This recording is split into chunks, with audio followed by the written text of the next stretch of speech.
All right, welcome to the next in our Hispanic Heritage Month virtual workshop series. We're really excited to be here in the kitchen of Sujhey Beisser, and she is going to show us a recipe from her cultural food traditions.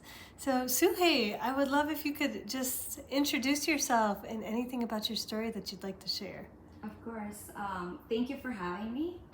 My name is Sujhey Beisser. I was born and raised in Venezuela, but I've been living in Madison now for 24 years, so this is my second home. Growing up in a Latin American country, of course, cooking was part of our everyday life. So I've been cooking for a very long time. I got used to cooking with my grandma, my aunts, and everyone in the kitchen, my mom.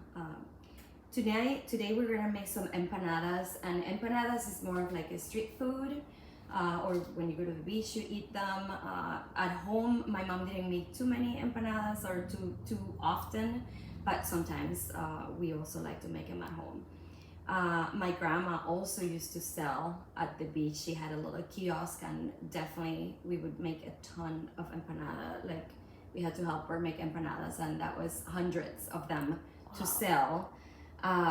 When we were kids, empanadas and arepas was something that she always sold at the beach.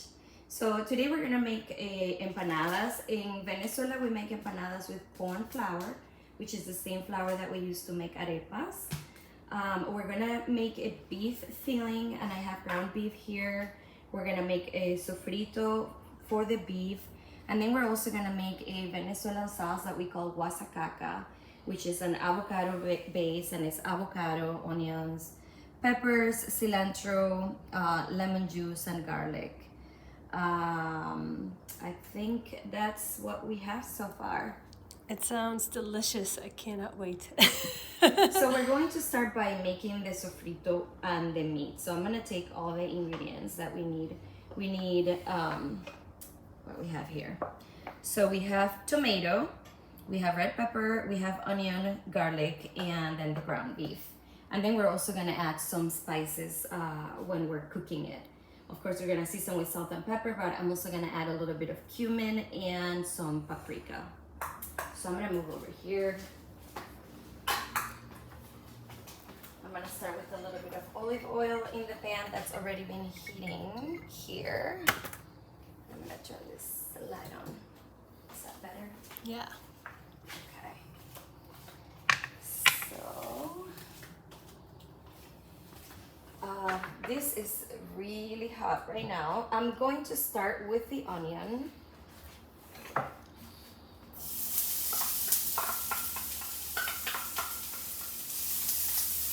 And in Latin cooking, we always start with some sort of, we call it sofrito, which is the base of onion, pepper, and garlic. Sometimes we add, and each country, of course, have their own way of making their sofrito. But at home, and my grandma, and also like even within our own country, every household has their own way of doing their things. Like my grandma always had onion, garlic, and pepper, and tomatoes. So we use these as a base for eggs, for meat, for chicken, and anything that we cook, especially to make fillings for empanadas or arepas. And I always say every family and every person in the family has their own sazon. So things do taste different in every household, even though if it's the same recipe, and everyone learns it according to their family traditions. So I'm going to add a little bit of salt here. I like to season as I go. I'm gonna add a little bit of pepper too. What do you think makes your sofritas different than some of the other families? I think the way that you get it started too. So some people start with the garlic. I always add the garlic after the onion because I don't like my garlic to burn. But it's funny because like my neighbor's sofrito, I remember coming home from school, like I could smell her sofrito. Smelled so different than my mom's. And you would like literally when I was walking home from school, walking down the street from school, every house that you pass, it's like a different smell. You can smell like different sofritos. Everyone was making lunch. You know, we also use it for black beans. We eat a lot of black beans, or any kind of beans really, but. So I think if you start with the garlic first, the smell is a little different. I don't know. I think everyone has their own secret. Nobody likes to share their secrets either. Right. I don't know why that is, but I'm like, you know, if there's something I love to share is my recipes and what I cook, because I like people to be able to make that. Yeah. So. And Sujhey, do you want to share a little bit about your business and your blog? I know you were telling me you have some recipes on your blog. Yeah, I do have a food blog. I don't spend too much time writing recipes for the blog lately, but I do have hundreds of recipes that I have written and tested in my own kitchen, and that you can find there, and that I have photographed myself as well. It's 5 senses palate, so in Spanish would be los 5 sentidos del paladar. So it's 5sensespalate.com. I do have a website where you can find the recipes. I also am more active on my social media, so you can find me on Instagram under 5 Senses Palate with the number 5 and then Senses Palate all together, and it's the exact same handle for Facebook. And that's usually where I post most of the stuff that I'm doing. It isn't always cooking. I do share a lot of what I do day to day, whether it's things for work, for the community, volunteering, just personal stuff, whatever I'm cooking at home, whatever I'm doing with my kids, with my family. If I'm traveling, I like to share that. Sometimes I party and I share that too. So it's just like a mix of all things. So I'm gonna add a little bit of cumin here. And a little bit of pimenton.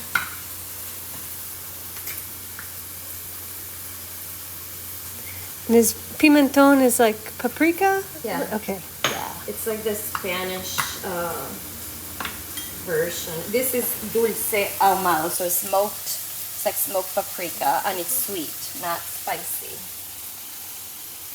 Venezuelan cooking is not very spicy. There are regions of the country where people like to add a sauce, like a spicy sauce at the end, but it's usually made and served at the table, like not on the food. We don't cook a lot with like spicy peppers. So if you can see here now that I added that, you know, how it changed a little bit of the color. Oh, yeah, darkened. So now that we have this going here, I'm going to add the meat. I can smell that smoked paprika. Yes, it smells so good. So I'm also going to season the meat because I already seasoned my sofrito. So I'm going to add salt and pepper. Make sure it's all mixed in here. Break it down. And then we're going to let it cook for a little bit. Oh, it smells so good already. Yum. What kind of questions do you have for me? So, I guess I was wondering, in addition to the empanadas and sofrito, what are some of your other favorite things to cook? Oh man, I love cooking pasta. Yeah. Well, I think because obviously dry pasta, not making it from scratch, which I can do too. But when you have dry pasta at home, it's so easy to cook. So when you come home from work and you've had a long day and you have some good vegetables, it's really easy to just put any kind of pasta sauce together. Yeah. I love pasta puttanesca, it's one of my favorites. And then if I have like zucchinis or either things from the garden or the market, I just like to make just pasta with whatever sort of sauce that comes up, honestly. And you were saying that you and your husband each have little garden spaces here at your home. Yes, we do. Do you want to share So what you grow? my garden is on this side, and it's only herbs and peppers and edible flowers. And then he usually on the other side of the house he plants tomatoes and cucumbers and squash. Sometimes he has done butternut squash or summer squash. But that one requires a lot more work. So I only do the herbs, and some years I'm more, I feel like I'm luckier that my herbs grow nicer. Like this year they are very, very nice. So, and I usually do all the herbs that I normally use for cooking: basil, parsley, cilantro, rosemary, thyme, oregano, which we could have added some oregano here, but I didn't bring any from outside. And you were talking about how it's so different from your garden in Venezuela. I wonder if you could share about that a little at bit. home. So I'm gonna go cut up a little bit of cilantro to put in here while that cooks there. So at home in Venezuela, I guess we never really call it a garden. It was like we say patio. It's our patio. It's our backyard. And we had so much stuff growing there that I had no idea who planted, but we always had it. We had lots of fruits, mango. I do remember the mango tree. My dad, not necessarily that he planted it, because Venezuela, that's one thing that I think the land is so rich that you just like throw any seeds of any fruits and there is a plant there eventually. So I do remember when my dad, he just kind of like put things around the mango tree that came up of a seed.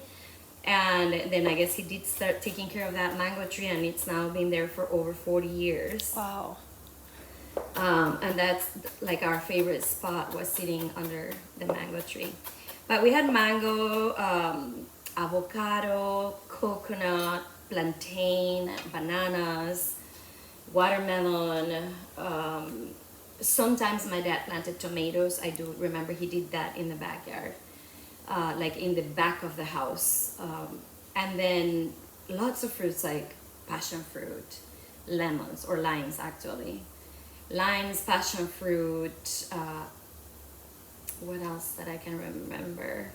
So many different things, and I don't personally remember taking care of it, like watering or trimming or having to do anything for them to survive. They were just always there. They just did. Yeah, they just existed for all of us. So yeah, that was, it's definitely something different here that you can only grow during the summer, and then in the winter everything just goes away. And some of those trees, mangoes, oh my gosh, mangoes fresh off a tree it's so different. It's like the best experience. Yeah. I love that my daughter loves mango. So anytime we find it at the store, we buy it. Yeah. Does she like to just eat it fresh, or does she have a way she likes to prepare it? She likes to cut it and just eat it. Yeah. And so this is cilantro and parsley that you're adding? Yeah, I put a little bit of cilantro and parsley, and I'm gonna add it after I turn this off. This looks pretty. It looks delicious. Good to me. Yeah. I'm gonna taste it because, you know, Because that's what you do. missing something. I need to make sure.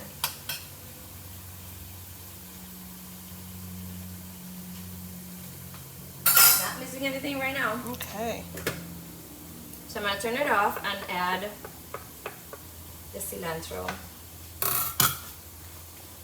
and the parsley. Ooh, that smell of that just, Yeah, mix Wow. it in. yes. It just wafted up. It smells so good. So that is done, and we're gonna let it sit there and cool down for a little bit while we do other things.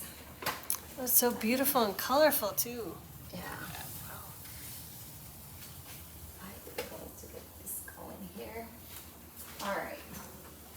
So over here, I think we could probably make the wasacaca, which is going to be made in a blender right here. And we already have most of the stuff already cut. So what I have here is like, it's usually onion, but I use shallot. I really like the mild flavor of shallot because this is a raw sauce. If you really like, because onion is very strong. Mm-hmm. So this is kind of like a small shallot I have there. One small green pepper, and this is from my garden. Yay! Yay. Then I have like a huge clove of garlic here. I'm gonna put in there. And then we're gonna add an avocado. I'm just gonna cut the avocado, and hopefully, you know, avocados. Yes. They're either It'll be really perfect good. or too far or too... Oh, it is. Ooh, yeah, It's that's good. perfect. It's got a little brown, but I think it'll be fine. So we're just gonna add the avocado here. Avocados are another thing. Once you have an avocado tree, it's just so different. Going back, when I lived in Oakland, we had one in our backyard. And My grandma also had an avocado tree at her house. My grandma lived in the city, so it was different. Her backyard wasn't like ours because we lived in the country. And the one thing she had was like her backyard was all cement, and there was like one square of dirt, and there was this huge avocado tree. That was the only green thing in the backyard. And they get huge, like 40 feet tall. They're really, yeah, wow. So that was a good choice. I think so. And then the one we had was like a smaller avocado tree. They grow very big. But when it's avocado season, then you have so many. And avocados in Venezuela are not little like this. They're big. And it depends. I'm sure there's like different kinds. Mm-hmm. But the ones we had in our backyard were very big. All right, because this is like a small blender, I'm only gonna do that much. Mm-hmm. I'm going to add the juice of this lemon, and hopefully it's juicy because it doesn't feel very juicy. And Sujhey, what inspired you to start your 5 Senses Palate business? Oh yeah, I guess I got sidetracked. So the food blog, I wanted to start just to share recipes because people always ask me about the recipes. And, you know, I told them how I make things, and people were like, can you write it down? I'm like, no. So then I decided to just started the blog because it was a thing, like, I realized that I was finding recipes online on other people's blogs. Mm-hmm. I was like, I can do this. So I started the blog writing the recipes, and then I realized my pictures were horrible. Oh my God, this doesn't look like, I mean, the recipe is great, but the picture, like, what is that? And so I took some photography classes online for food photography. And then I started making beautiful pictures of my food and posting them in the blog. And then just from my own wanting to share my food, I wonder what it would be like to cook for other people. I've never worked at a restaurant, not even as a server. I don't have any experience cooking for other people other than helping my grandma when I was younger on her kiosk at the beach. And we were putting together a silent action for Centro Hispano, and I thought, what if I donate a dinner? What if I go to someone's house and cook a dinner? Would they pay for that? So we put a dinner in the silent action, and it did really well, and it sold. And that was my first time ever going to someone's house and cooking. And I think I did that a couple of times for trying to raise money for Centro. And then I realized this is a business, and it does exist, and it has a name. It's called Personal Chef. And because I have business background with my banking, and I thought, okay, I can do a business. I can actually make money doing something that I like. So I started the business and I started offering my cooking services. Because I kept my work at Park Bank, I decided to not just do like, some people do like the whole week, prepping the whole week for families. I couldn't do that because I didn't have enough time to do that. So I just decided I would do special occasions. So if someone had a birthday, then I would prepare a menu for them and come in and serve it. And that was really fun. I did that probably for about 4 or 5 years.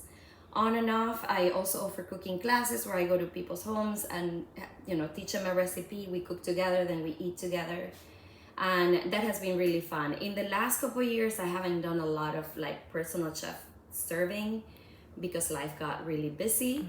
But I continue to do cooking classes because that's a lot easier for me to put together and to offer, and I have a lot of fun doing it. So I like it. That's that. So I'm gonna add a little bit of vinegar here too. And I'm gonna add a little bit of water. And Sujhey has come to work with our students with some of our cooking classes too, and it's always a huge hit. She's an amazing teacher and chef. It's just a special combination. I do enjoy working with the kids too because they're so fun. All right, so we're gonna blend this real quick.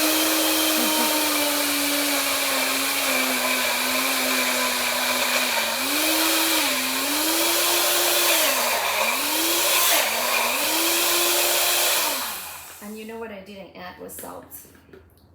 So we're gonna do that now. Add some salt. And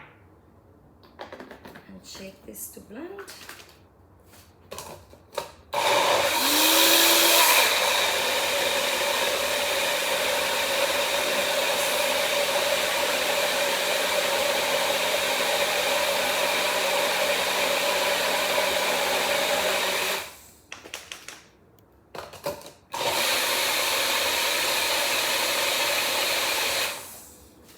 This blender, this is where I make like all of my salad dressings. I was gonna say that is such a neat little blender. I'm gonna taste it.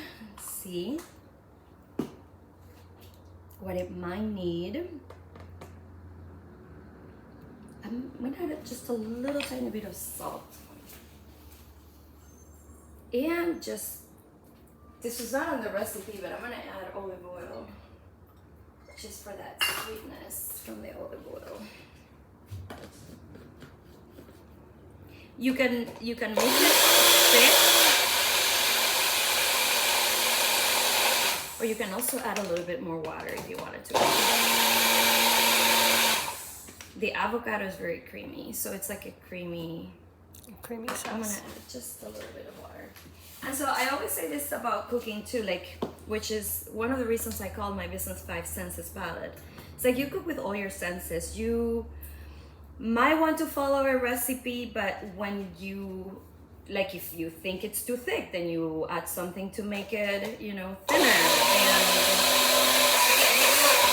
when you're cooking, you just you hear what you're cooking, you look at what you're cooking, you smell, you use all your senses to make sure that what you're cooking is, what you really want. So anyway, I'll grab another spoon here and taste this. Do you want to try it?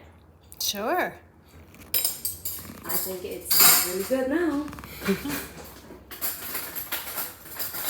Sometimes, and this is not a Venezuelan thing, it's I add like jalapeno, so it adds a little kick because I like that. Yum. Oh my gosh, yum. It's like guacamole-ish, but different. Yummy. Ooh. Yeah. It's got so a that kick. sauce, in Venezuela we call it guasacaca. It's served pretty much in all the restaurants. If you go to the Venezuelan restaurant here, La Taguara, they serve it with a lot of their things there. In Venezuela, if you go to restaurants, sometimes they just have it at the table. It's like you put it on top of anything and everything, especially empanadas and arepas. I can taste why. It's delicious. So we're gonna move on to make the dough for the empanadas, and again, this is the corn dough that I use. This is a Venezuelan brand. You could use other brands. You could use, I think there is a Goya brand that's from Colombia. There's a couple of Colombian brands that are the same. I think the main difference is like when you buy the one that you use for tortillas, it might work, it will work. For me, it just works a little bit different. So you mean like masa instead of masa? Masa works. I feel like that one is a little drier. Mm-hmm. I don't know because there is a whole thing with the process of when they do the dry corn flour, and there's a whole process that I don't know how to explain, but they're processed differently. So I think that's why they're different, but you could use that one too. So okay, I started wrong because there's this whole thing where what goes first, the water or the flour? In my case, it's always the water, but some people say it's the flour. I'm gonna do the water. So I usually do equal parts of water and flour to start, and then I start filling the dough. If I feel like it's too dry, I add more water. If I feel like it's too wet, then I add more flour. So I'm gonna mix 2 cups. And we'll see how many we can. So, salt. Where did I put it? Right So by the blender. yeah. Like, what? Where is this? So I'm gonna add salt and also a tiny bit of oil. And then I'm gonna add the flour. And then I'm gonna start mixing. This is the same way we make arepas when we make we've made with the kids. Yeah. So Those were so good, and they had so much fun. they love doing this part. Yes. Too. Can I do that? I'm like, no, let me do this part and then you can shape them. Yep. Because this is tricky. So this is where the dough could get really Clumpy. Yeah, if you don't mix it well, and you want it to have no clumps. And with the corn flour, what happens is that the longer it sits, it starts absorbing more liquid.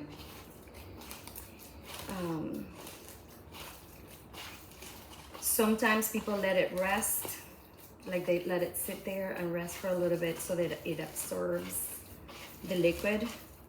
I just like to mix mine.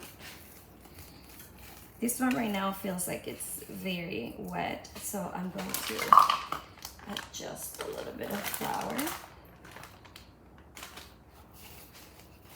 And I like it better when I start with a wet dough and I can add more flour than when it's too dry and I need to add more liquid, because I feel like that is a little bit harder to figure out.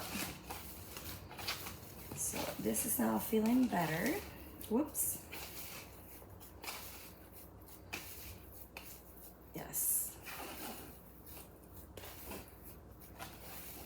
Okay, this feels like really good for empanadas because you don't want the dough to be too hard because you want to shape them.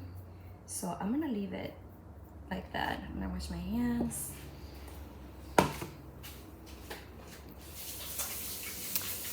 And you have your oil heating over here too? Yes, the oil is heating. We probably want to turn the, and that is very hot right now. I'm gonna turn it down.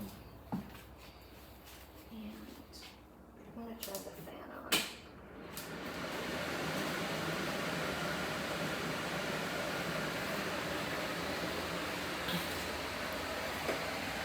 I'm gonna move it. We'll start it again in a little bit, but I just don't want it to be too hot like that. All right. So, the process of making the empanadas.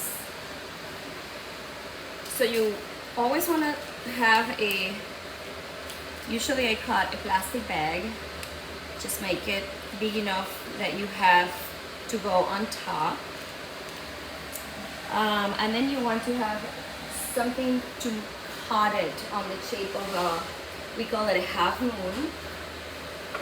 I think I'm gonna use this one to cut it. So what you want to do is, I'm gonna have a little bit of water. So what you wanna do is just wet your hand a little bit here. Oh, and I didn't bring the filling, hold on. We have the filling over here.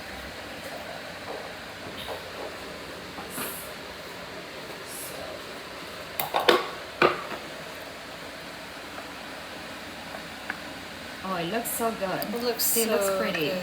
Yes.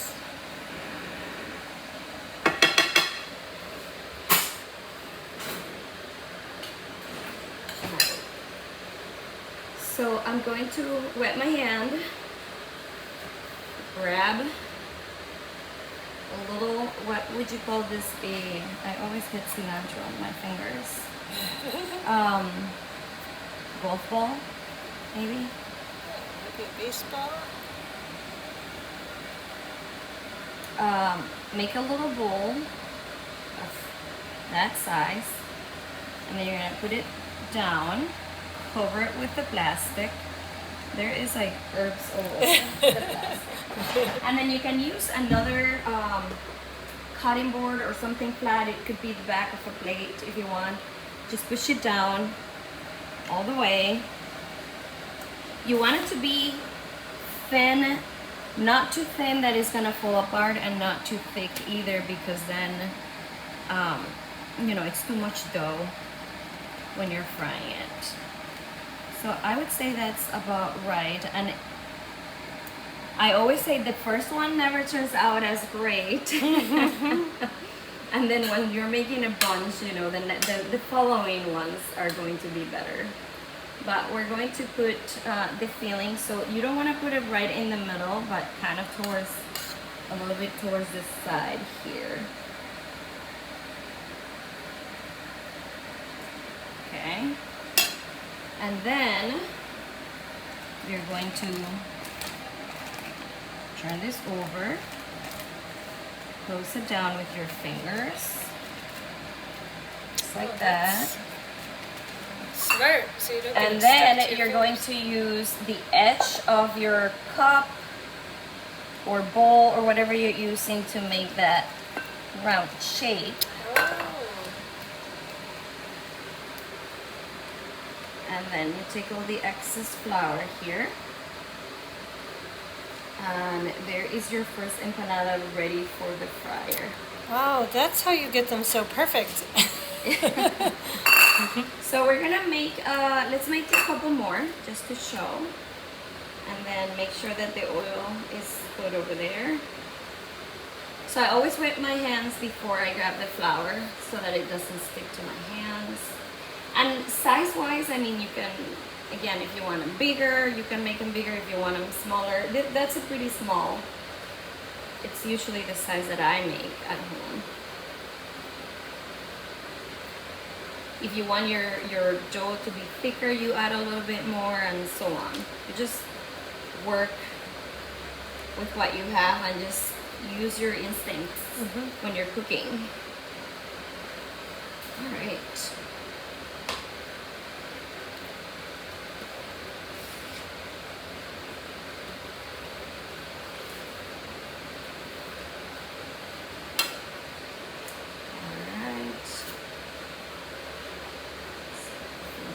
Here.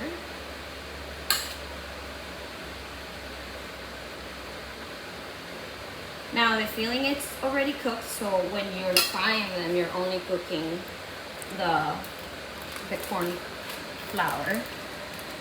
So we're going to, this one feels a little bit thicker than the other one. And then we're going to cut it.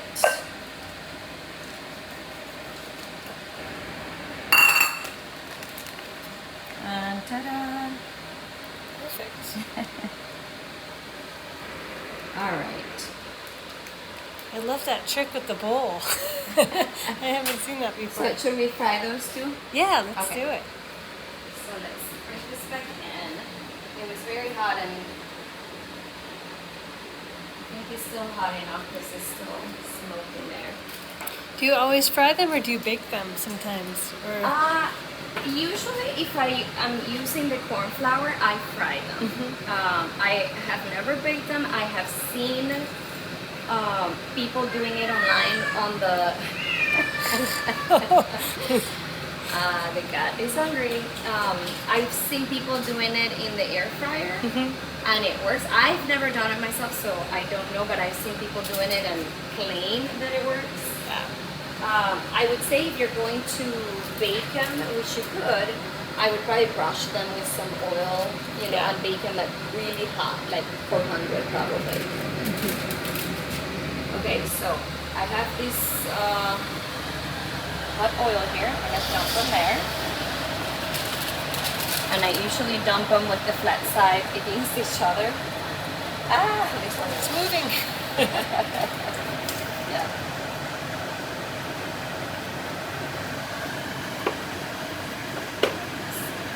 So they're gonna take a few minutes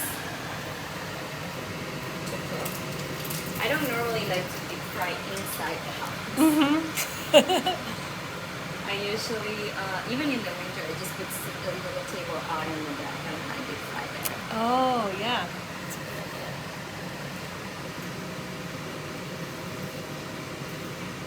Did they stick together? I think they did. So now we wait. What else do you want to know? So, I guess another question is if people were interested in inviting you to be a personal chef for them, how would they get in touch with you? My email address is Sujhey, my name spelled Sujhey, at 5sensespalate.com. They can email me there, or I always say a really easy way to get a hold of me is through Instagram. So if you send me a message on Instagram, most likely I'm going to respond the same day. While my email, I will Another respond story. to you. Sarah, you know this from experience. I have very few privileged people like yourself that can also reach me at my work at Park Bank, because we also do community work and it is related to my work. So yeah, when I'm at work at Park Bank, I am definitely going to answer those emails probably the same day or the next day unless I'm on vacation. But for the personal chef business, I would say use my Sujhey at 5sensespalate.com email, or try to get a hold of me on Instagram. And we can put the those in the comments too, as well as her Facebook page and Instagram handle, so that you all can keep connected and see what Sujhey is up to in the community. And speaking of what's up in the community, Sujhey, you are sounds like busy with Hispanic Heritage Month. Are there any events or things coming up that you would recommend people checking out, or that you'll be involved When with? is this going to be? Tuesday. Next Tuesday, okay. I think there is the lunch by La Movida in October. From the top of my head, I don't remember. I'm going to be out of the country for a few days, so I don't have anything else in my calendar other than this coming weekend. NGNE has a Dia de Fútbol, but nothing that I can think of right now. Alright, so look at this. It's golden, it's crunchy, so I'm going to put it over here to just kind of let the oil drip a little bit.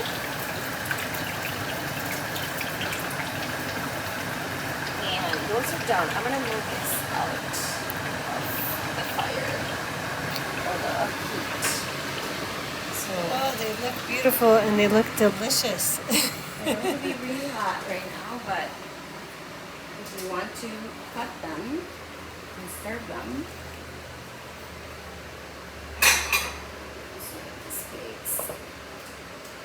So normally because this is like a street food, right? You find it on the side of the road. On the side of the road, on little kiosks, sometimes like on the side of the road in Venezuela, they have like little kiosks, and there is places where all they do is just empanadas. So usually you just like grab one bite, you know. They give it to you with a napkin or, you know, some sort of like paper. And then you put the wasacaca in there too. When I am serving them, sometimes I make them as an appetizer for a dinner. When I'm serving them, I like to cut them. I'm always thinking about like the aesthetic of the plate, you know, that it looks pretty.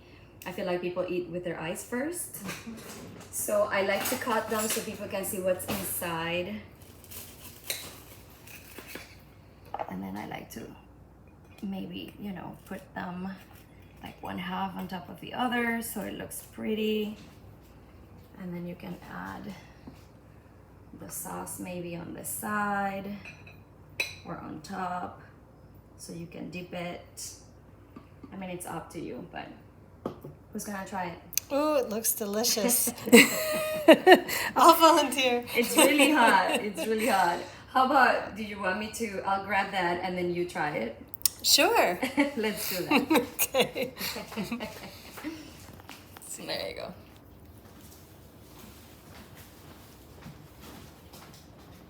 I didn't do my makeup this morning, so you'll have to.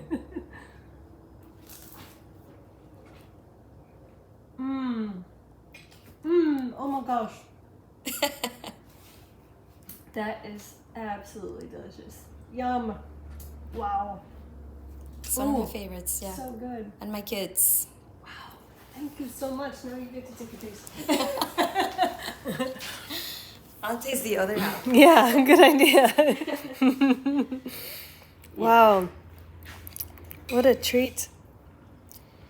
And see how like the dough is really crunchy. Yeah. It's perfect. Mm-hmm. Wow. Yum. Well, thank you so much, Sujhey, both for showing us how to make this recipe and for all the other things you do in the community, for Thank coming you in for to work having with me. our students, all of the things. We appreciate My you so pleasure. much. And you all keep in touch, and I will put her information in the comments so you all can be connected if you are interested in supporting her business or seeing what Sujhey is up to in the community. Thank you. Thanks so much, everybody, for tuning in, and thank you again, Sujhey. Happy Hispanic Heritage Month.